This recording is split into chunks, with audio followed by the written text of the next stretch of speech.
Henry Ford says whether you think you can or you think you can't, you're right. If you really want to transform your life, it all starts with changing how you see yourself. Think of your mind as a lens. Whatever image it holds is the reality you'll live in. If you picture yourself as a person who is stuck, limited, or incapable, your actions will follow suit. But if you envision the best version of yourself, the one that can achieve greatness, something incredible happens. It's almost like planting a seed. If you plant the seed of success in your mind and water it daily with belief and action, it will grow into something far beyond your expectations. But how many times have you tried this, only to fall back into the same old habits? You set your goals only to break them days later. It feels like a cycle you can't escape, a constant uphill battle. I get it.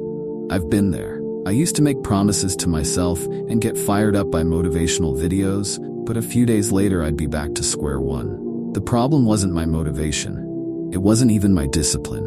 The real issue was something deeper. I hadn't changed the way I saw myself.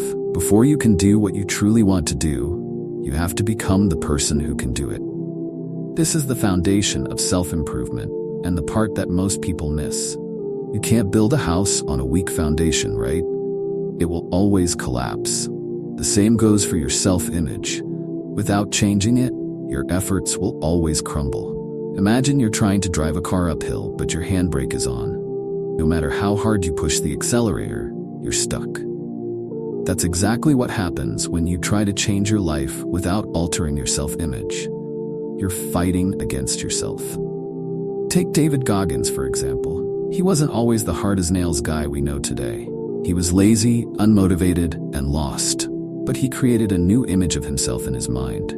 Someone who was strong, disciplined, and unstoppable. It didn't happen overnight, but he gradually transformed into the man he visualized. He says it himself, "In my mind, I created who I wanted to be, and I began acting like that person." Visualizing your ideal self isn't just a daydream, it's a blueprint. Top athletes like Michael Jordan and Kobe Bryant didn't just train their bodies, they trained their minds. They would mentally rehearse their games, imagining themselves making the perfect shot or overcoming a tough opponent. And guess what? Their performance followed their mindset.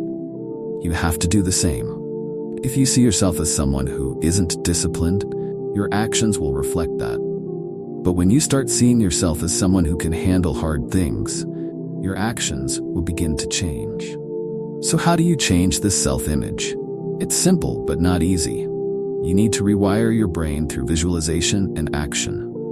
Think of your self-image as a thermostat. If it's set too low, your results will stay cold, no matter how hard you try. But if you raise the thermostat, your life will heat up to match the new level. As Maxwell Maltz, the author of Psycho-Cybernetics, once said, your self-image sets the boundaries of your accomplishments. Here's an actionable step for you. Take out a piece of paper and write down in detail what your ideal self looks like. What do they do? How do they act? How do they face challenges? Now, every day, take 5 minutes to visualize yourself as that person. See yourself walking confidently, speaking clearly, and tackling your goals with energy and discipline. Don't just imagine it. Feel it. Feel the emotions you'd feel if this was already your reality. And here's the truth. It won't be easy. You're fighting years of old beliefs, and your mind will try to convince you that change is impossible. But it's not. With enough repetition, your mind will begin to accept this new image. And when that happens, your actions will naturally start aligning with it. Just like a sculptor chisels away at a block of stone to reveal a masterpiece, you'll carve away your old self, revealing the person you've always wanted to be. Remember, self-improvement isn't about forcing yourself to change. It's about becoming the person who no longer needs to be forced. It's about transforming into someone who loves the process of growth. So the only way to start self-improvement is to change your self-image, because once you believe you are capable, everything else falls into place. You've got this. Now go out there and start building the best version of yourself.